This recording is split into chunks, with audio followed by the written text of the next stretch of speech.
Voy a iniciar con un mensaje sobre el Día Internacional de los Pueblos Indígenas. Primero, agradeciendo al presidente de la República que haya hecho público el decreto donde se reconocen y salvaguardan lugares sagrados de Jalisco, Nayarit, Durango y San Luis Potosí. Este decreto es a raíz de su plan de justicia ubicado en la Isla del Rey, la Isla del Alacrán, Cerro Gordo, Real de 14 y Santa Catarina en Jalisco.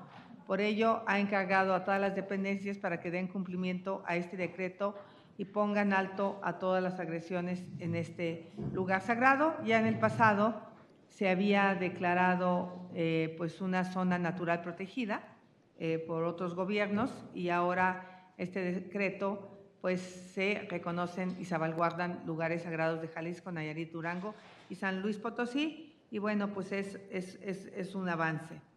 Hoy es el Día Internacional de los Pueblos Indígenas y mañana el Día Nacional de los Pueblos Afromexicanos. ¿Quiénes son estos mexicanos que integran una quinta parte de la población y que por su diversidad contribuyen a la riqueza de la nación mexicana? Son los hijos y nietos de náhuatl, mayas, celtales, mixtecos, zapotecos, otomíes y de los 68 pueblos indígenas y de los afromexicanos. Hijos y nietos de los esclavos negros traídos en el siglo XVI desde la lejana África y negros huidos de las plantaciones esclavistas del sur de Estados Unidos. La quinta parte de nuestro suelo y aguas están en manos de los pueblos y comunidades indígenas. Son los guardianes y custodios de las selvas, desiertos y barrancos, ríos, mares y playas, montes y campos, al lado de las imponentes zonas arqueológicas. Poseen 68 lenguas y culturas diferentes, herbolaria, medicina tradicional, arte y artesanías.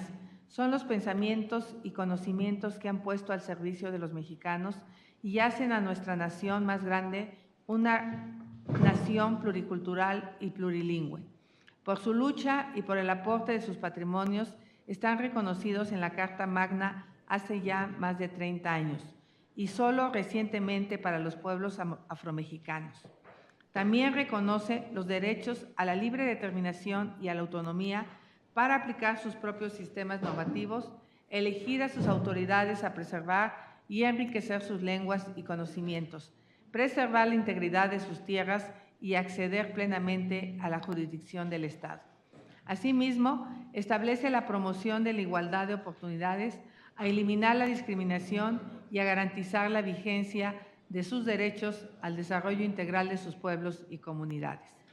Entonces, ¿por qué después de más de 5 siglos y a pesar de los instrumentos legales nacionales, los pueblos indígenas y afromexicanos continúan viviendo en exclusión? Son la población discriminada, pobre y marginada de la nación. Son 23.2 millones de personas indígenas, 2.6 millones de personas afromexicanas y 7.3 millones que hablan por lo menos una de las 68 lenguas indígenas. De estos, 865.972 solo hablan la lengua de sus padres o abuelos. Pero más de 15 millones dejaron de usar su lengua debido a las políticas públicas de castellanización y la discriminación de una sociedad que desconoce o ignora su aportación a la construcción de la nación mexicana diversa y pluricultural. Los pueblos indígenas reclaman con urgencia el reconocimiento como sujetos de derecho y con la exigencia de la libertad de seguir siendo indígenas y afromexicanos, pero en mejores condiciones de vida, educación, justicia y salud. Es una deuda histórica y a pesar de los avances, no se ha hecho lo necesario para revertirla ni para erradicar las condiciones de pobreza, marginación, discriminación y desigualdad. No podemos ceder en la demanda de reconocimiento de los pueblos indígenas y afromexicanos como sujetos de derecho público con personalidad jurídica y patrimonio propio, con recursos presupuestales suficientes para su desarrollo económico. Sigamos luchando por el derecho a la consulta libre, previa e informada. Y aquí quiero hacer una precisión, que esta comisión está lista para dictaminar dicha iniciativa de consulta una vez que la Comisión de Gobernación de este Senado así lo decida. Parte de la reforma constitucional que languidece en la Consejería Jurídica de la Presidencia. Es decir, el pueblo yaqui le entregó al presidente de la República hace 2 años, en Vican, Sonora, una iniciativa de reforma constitucional donde pues, se da el derecho a la consulta, la autonomía plena y libre determinación de los pueblos indígenas, y desafortunadamente la Consejería Jurídica sigue analizando esa posibilidad. Tenemos que seguir luchando por el reconocimiento de los derechos de la mujer indígena y por abatir la violencia y la discriminación. No permitamos que se pierda una sola lengua más. Apreciemos sus patrimonios artísticos. Y aquí yo haría un llamado a que no desaparezca el Instituto Nacional de las Lenguas Indígenas, que es una iniciativa que ha presentado el presidente de la República para integrarlo al Instituto Nacional de los Pueblos Indígenas. Hagamos que todas las instituciones públicas cumplan con sus obligaciones para con los pueblos indígenas y afromexicanos. Busquemos la participación y representación política en el Congreso de la Unión y los congresos de las entidades federativas, que haya más diputados, más senadores indígenas y afromexicanos.